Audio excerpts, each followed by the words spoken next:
ஓம் சாந்தி 28/1/2025 காலை முரளி பாப்தாதா மதுபன். இன்றைய சாக்கார முரளிய முக்கியமான கருத்துக்களை நாம் பார்க்கலாம். பாபா என்ற முரளியில் சொல்கிறாங்க, மதிப்புடன் தேர்ச்சி பெற வேண்டும் என்றால், பாஸ் வித் ஆனர் ஆக வேண்டும் என்றால் ஸ்ரீமத் படி நடந்துக்கிட்டே இருங்க அப்படின்றார் பாபா. பாபா இன்றைக்கி கட்டளை கொடுத்துருக்காரு, நீங்கள் உண்மையான வருமானத்தை சம்பாதிங்க, நீங்கள் யார்கிட்டையும் கடன் வாங்குவதற்கு சட்டத்தில் இடம் இல்லை அப்படின்றார் பாபா. அப்புறம் பாபா சொல்கிறாங்க, நீங்கள் இந்த நோயாளிகளுக்கு கூட இந்த ஞானத்தை கொடுத்துட்டே இருங்க, அவங்களுக்கு சொல்லுங்கள், நீங்கள் தான் பாபாவை நினைவு செஞ்சீங்கன்னா உங்களுடைய விகர்மங்கள்லாம் விநாசம் ஆகிடும், பிறகு 21 ஜென்மத்துக்கு எந்த நோயும் வராது அப்படின்னு சொல்லுங்கள்.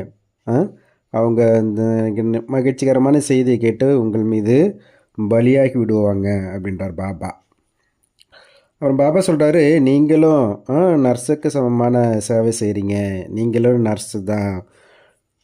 மனிதர்களை தேவதையாக ஆக்குவது என்பது நர்ஸுக்கு சமமான சேவை அப்படின்றார் பாபா. அப்படி நீங்கள் யாருக்காவது செய்தி கொடுத்தீங்க அப்படின்னா அவங்க உங்களுக்கு பலியாகி விடுவாங்க, யாருக்காவது காட்சி கூட ஏற்படலாம் அப்படின்றார் பாபா. இந்த ஞானம் ரொம்ப மகிழ்ச்சிகரமானது, இதை நல்ல விதத்தில் தாரணை செய்ய வேண்டும் அப்படின்றார் பாபா. குரு ஆகா கான் இருந்தார் இல்லைங்களா, அவங்க சிஷ்யர்கள்லாம் அவருக்கு தங்கம் வெள்ளி வைரத்தால் எடை போட்டாங்க, நேருக்கு கூட தங்கத்தில் எடை போட்டாங்க. மற்றபடி அவங்க யாரையும் வைரமாக மாற்றலை. ஆனால் பாபா நம்மளை வைரமாக மாற்றுறாருன்னும் போது அவருக்கு நம்ம என்ன எடை போடுறோம் அப்படின்னு கேட்குறார் பாபா. வாங்க இன்றைய முரளிய முக்கியமான கருத்துக்களை நாம் பார்க்கலாம். பாபா சொல்கிறாங்க, இனிமையான குழந்தைகளே, மதிப்புடன் தேர்ச்சி பெற வேண்டும் என்றால் ஸ்ரீமத் படி நடந்து கொண்டே இருங்கள், கெட்ட சகவாசத்திலிருந்து மற்றும் மாயின் புயல்களிலிருந்து தங்களை காத்து கொள்ளுங்கள் அப்படின்றார் பாபா. பாபா கேள்வி கேட்குறாங்க, பாபா குழந்தைகளுக்கு என்ன சேவை செய்துள்ளார், அதை குழந்தைகளும் கூட செய்ய வேண்டும். பாபா செல்ல குழந்தைகளே என்று சொல்லி வைரத்தை போல் மாற்றுவதற்கான சேவை செய்துள்ளார். அதுபோல குழந்தைகளாகிய நாமும் கூட நம்முடைய இனிமையான சகோதரர்களை வைரத்தை போல் மாற்ற வேண்டும். இதில் கஷ்டமான விஷயம் எதுவும் கிடையாது. பாபாவை நினைவு செய்தீர்கள் என்றால் வைரத்தை போல ஆகிவிடுவீர்கள் என்று மட்டும் சொல்ல வேண்டும் என்றார் பாபா. பாபா இன்னொரு கேள்வி கேட்குறாங்க, பாபா தன்னுடைய குழந்தைகளுக்கு எந்த ஒரு கட்டளை இட்டுள்ளார்? குழந்தைகளே, நீங்கள் உண்மையான வருமானத்தை ஈட்டுங்கள், நீங்கள் யாரிடமும் கடன் வாங்குவதற்கு சட்டத்தில் இடமில்லை அப்படின்றார் பாபா. பாட்டு, இந்த பாவம் நிறைந்த உலகத்தில் இருந்து. ஓம் சாந்தி. புதிய உலகத்திற்கு செல்லக்கூடிய இனிமேலும் இனிமையான ஆன்மீக குழந்தைகளுக்கு பாபா காலை வணக்கம் சொல்லி கொண்டிருக்கின்றார். நாம் இந்த உலகத்திலிருந்து தூரம் சென்று கொண்டிருக்கின்றோம் என்பதை ஆன்மீக குழந்தைகள் வரிசை கிரமமாக தெரிந்துள்ளார்கள். நம்முடைய படகு பழைய உலகத்திலிருந்து நங்கூரை எடுத்தாச்சு. இப்போ நம்ம புது உலகத்துக்கு சென்று கொண்டிருக்கோம். எங்கே போகிறோம்? நம்முடைய இனிமையான அமைதியான வீட்டிற்கு. சாந்தி தாமதம்தான் தூரத்தில் இருக்கின்றது. அங்கிருந்து ஆத்மாலகை நாம் வருகின்றோம். அது மூலவதனம், இது ஸ்தூலவதனம். அது ஆத்மாக்களாகிய நம்முடைய வீடாகும். அந்த வீட்டிற்கு பாபாவை தவிர வேறு யாரும் அழைத்து செல்ல முடியாது. பிராமணிகளாகிய நீங்கள் அனைவரும் ஆன்மீக சேவை செய்து கொண்டிருக்கின்றீர்கள். யார் கற்றுக் கொடுத்தது? தூரமாக அழைத்து செல்லக்கூடிய பாபா தான் நமக்கு சேவை செய்ய கற்றுக் கொடுக்கிறாரு. எவ்வளவு பேரை தூரமாக அழைத்து செல்வார்? எண்ணில் அடங்காதவர்களை எல்லாருமே கூட்டு போகிறாரு. ஒரு வழிகாட்டியின் குழந்தைகளாகிய நீங்கள் அனைவரும் கூட வழிகாட்டிகள் ஆவீர்கள். உங்களுடைய பெயரும் கூட பாண்டவ சேனையாகும். மன்மனாபவ, பாபாவை நினைவு செய்யுங்கள் என்று குழந்தைகளாகிய நீங்களும் கூட ஒவ்வொருவருக்கும் தூரமாக அழைத்து செல்வதற்கான யுக்தியை கூறுகின்றீர்கள். பாபா இந்த உலகத்திலிருந்து எங்கேயாவது தூரமாக அழைத்து செல்லுங்கள் என்று சொல்லவும் செய்கிறார்கள். புதிய உலகத்தில் இப்படி சொல்ல மாட்டார்கள். இங்கே ராவண ராஜ்யமாகும், இங்கு சுகமில்லை. எனவே இந்த துக்கமான உலகத்தில் எங்களை ரொம்ப தூரமாக அழைச்சிட்டு போங்கன்னு சொல்கிறாங்க. என்னுடைய பெயரே துக்கதாமமாகும். இப்பொழுது பாபா உங்களுக்கு எந்த ஏமாற்றமும் கொடுக்கறது கிடையாது. பக்தி மார்க்கத்தில் என்ன ஆயிடுச்சு? ஏமாற்றமே ஏமாற்றம்தான். கோயிலுங்கெல்லாம் சுற்றி ஒன்றும் கிடைக்கல. பாபாவை தேடுவதற்காக நீங்கள் எவ்வளோ ஏமாற்றம் அடைகிறீர்கள். நான் மறைமுகமாக இருக்கின்றேன் என்று பாபா அவரே கூறுகின்றார். என்னை இந்த கண்களின் மூலம் யாரும் பார்க்க முடியாது. கிருஷ்ணனுடைய கோயிலில் காலில் விழுந்து வணங்குவதற்காக ஒரு சிறு பலகையை வைக்கிறார்கள். நீங்கள் விழுந்து வணங்க எனக்கு கால்களே இல்லை. நான் உங்களை செல்ல குழந்தைகளே என்று அழைக்கின்றேன். இனிமையான சகோதரர்களே, பரலோகிக தந்தையை நினைவு செய்தீர்கள் என்றால் விகர்மங்கள் விநாசம் ஆகும் என்று நீங்களும் கூட மற்றவர்களுக்கு கூறுகின்றீர்கள். அவ்வளவுதான், வேறு எந்த கஷ்டமோ கிடையாது. எப்படி பாபா வைரத்தை போல மாற்றுகிறாரோ அதுபோல குழந்தைகளும் கூட வைரத்தை போல மாற்றுகிறார்கள். மனிதர்களை வைரத்தை போல எப்படி மாற்றுவது என்பதைத்தான் கற்றுக்கொள்ள வேண்டும். நாடகத்தின்படி கல்பத்திற்கு முன் போலவே ஒவ்வொரு கல்பத்திலும் சங்கம யுகத்தில் பாபா வந்து நமக்கு கற்றுக் கொடுக்கின்றார். பிறகு நாம் மற்றவர்களுக்கு கற்றுக் கொடுக்கின்றோம். பாபா வைரத்தை போல் மாற்றி கொண்டிருக்கின்றார். கோஜர்களின் குரு ஆகா கானை தங்கம் வெள்ளி வைரத்தினால் எடை போட்டார்கள் என்பது உங்களுக்கு தெரியும். நேருவை தங்கத்தினால் எடை போட்டார்கள். அவர் ஒன்றும் வைரத்தை போல மாற்றவில்லை. பாபா உங்களை வைரம் போல் மாற்றுகின்றார். அவரை நீங்கள் எதோடு எடை போடுவீர்கள்னு கேட்கிறார் பாபா. நீங்கள் வைரம் போன்றவற்றை என்ன செய்வீர்கள்? உங்களுக்கு அவசியமே இல்லை. அவர்கள் பந்தயத்தில் நிறைய பணத்தை செலவழிக்கிறார்கள். வீடு சொத்து போன்றவற்றை உருவாக்குகிறார்கள். குழந்தைகளாக நீங்கள் உண்மையான வருமானத்தை சம்பாதித்து கொண்டிருக்கின்றீர்கள்.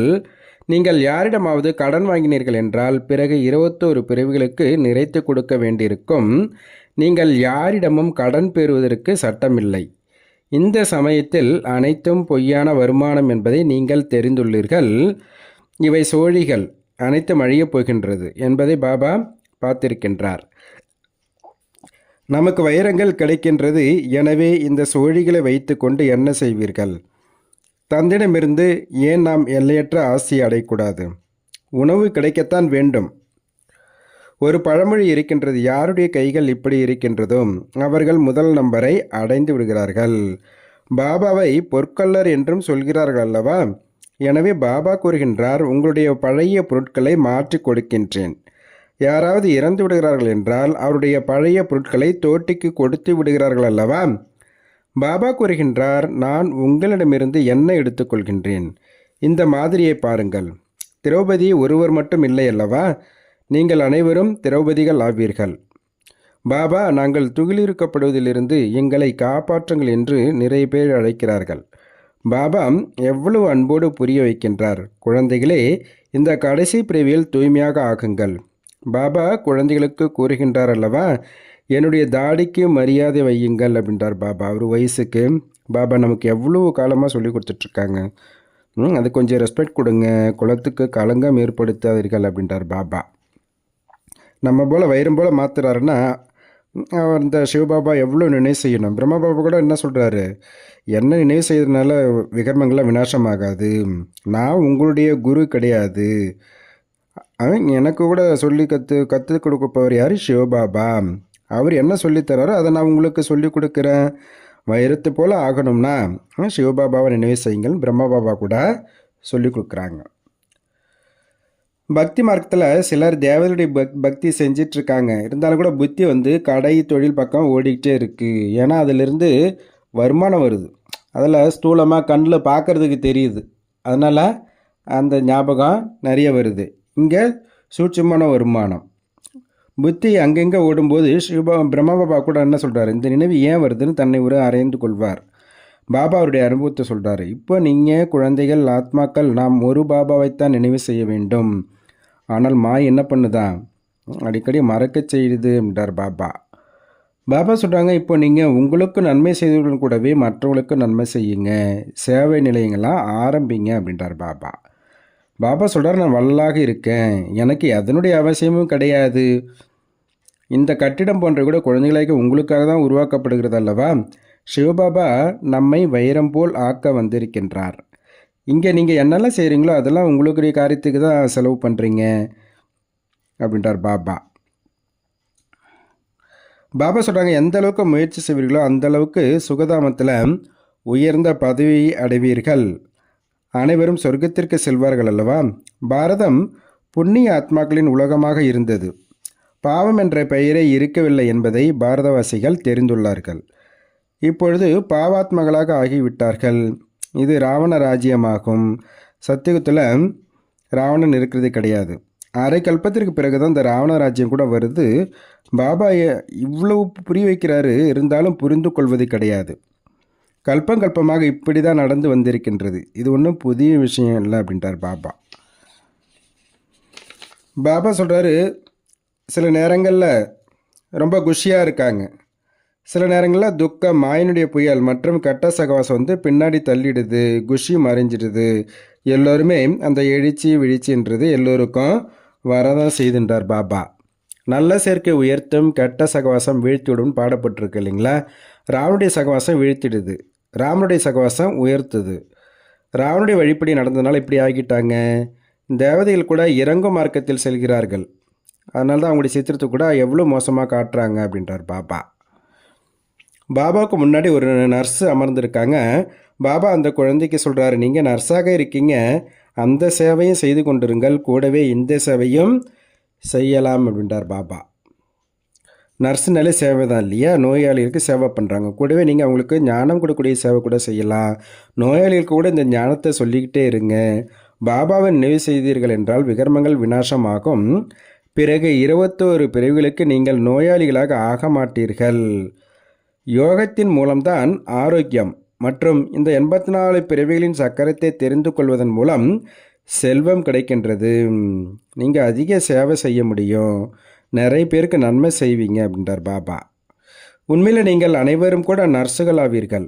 மோசமான மனிதர்களை தேவதையாக்குவது என்பது நர்ஸுக்கு சமமான சேவையாக ஆகிறது இல்லையா என்றார் பாபா. பாபா சொல்கிறாரு, ஞானம், பக்தி, வைராக்கியம்னு சொல்கிறாங்க இல்லைங்களா. குழந்தைகளாக உங்களுக்கு இந்த பழைய உலகத்தின் மீது வைராக்கியம் வருது. தாங்கள் இருந்தால் இந்த உலகம் இறந்ததாக ஆகிவிடும். ஆத்மா சரீரத்திலிருந்து தனியாகிவிட்டால் உலகமே முடிந்தது அப்படின்றார் பாபா. நீங்கள் நோயாளிகளுக்கெல்லாம் அந்த சேவை செய்யும்போது அவங்க பலியாகி விடுவாங்க. உங்கள் மூலம் காட்சி கூட ஏற்படும். நீங்கள் யோகம் நிறைந்தவர்களாக இருந்தீங்க அப்படின்னா பெரிய பெரிய டாக்டர் கூட உங்களுடைய கால்களில் வந்து விழுவார்கள். வேணுமா செஞ்சு பாருங்கள் அப்படின்றார் பாபா. பாபா சொல்கிறாங்க, இனிமையான குழந்தைகளே, படிப்பில் தவறு செய்யாதீர்கள் என்று குழந்தைகளுக்கு புரிய வைக்கின்றார். அனைத்தும் படிப்பில் தான் ஆதாரப்பட்டிருக்கின்றது. நான் பாருங்கள், நல்லா படித்த வக்கீல்னா ₹1,00,000 சம்பாதிக்கிறாங்க. சில வக்கீலுக்கு அணிவதற்கு கோட்டு கூட கிடைக்காது. எல்லாம் படிப்பினுடைய ஆதாரத்தில் தான் இருக்குது அப்படின்றார் பாபா. இந்த படிப்பு ரொம்ப சகஜமானது. சுயதர்சன சக்கரதாரி ஆக வேண்டும், அதாவது தங்களுடைய 84 பிறவிகளின் முதல் இடை கடைசியை தெரிந்து கொள்ள வேண்டும் அப்படின்றார் பாபா. இப்போது ஆதிசனாதன தேவி தேவதா தர்மம் இல்லை, கர்மம் தர்மம் ரெண்டுமே கீழானதாக ஆயிடுச்சு. மனிதர்கள் யாருக்கும் என்ன பண்ண முடியாது, சத்கதி கொடுக்க முடியாது. பாபா தான் அந்த எல்லா விஷயங்களையும் அமர்ந்து புரிய வைக்கிறாரு. நீங்கள் எப்பொழுதும் சுகமுடர்களாக ஆகிவிடுவீர்கள். ஒரு பொழுதும் அகால மரணம் என்றது ஏற்படாது. இன்னார் இறந்து விட்டார் என்ற வார்த்தையே அங்கே இருக்கிறது கிடையாது சொர்க்கத்தில். அதனால் பாபா சொல்கிறாரு, வழி கொடுக்குறாரு. நிறைய பேருக்கு நீங்கள் வழி சொன்னீங்க அப்படின்னா அவங்க உங்களுக்கு பலியாகி விடுவாங்க. யாருக்காவது உங்கள் மூலமாக காட்சி கூட ஏற்படலாம் அப்படின்றார் பாபா. மற்றபடி காட்சி என்பது குறிக்கோள் ஆகும். அதற்காக படிக்கணும் இல்லைங்களா. படிக்காமல் யாராவது வக்கீலாக ஆக முடியுமா என்ன? காட்சி கிடைச்சதுனால முக்தி கிடைக்கும் அப்படின்னு சொல்ல முடியாது. முக்தி கிடைச்சதுன்றதுலாம் கிடையாது. மீராவுக்கு காட்சி கிடைச்சிது, அவங்க என்ன கிருஷ்ணபுரிக்கா போயிட்டாங்க? தீவிர பக்தி செய்கிறதுனால என்ன பண்ணுது, காட்சியெலாம் ஏற்படுது. இங்கே உறுதியான நினைவு இருக்கணும் அப்படின்றார் பாபா. பாபா சொல்கிறாங்க, நீங்கள் உங்களுடைய தொழில் போன்றவற்றெல்லாம் சரிவேற நிர்வாகத்திற்காக அவசியம் செய்யுங்க.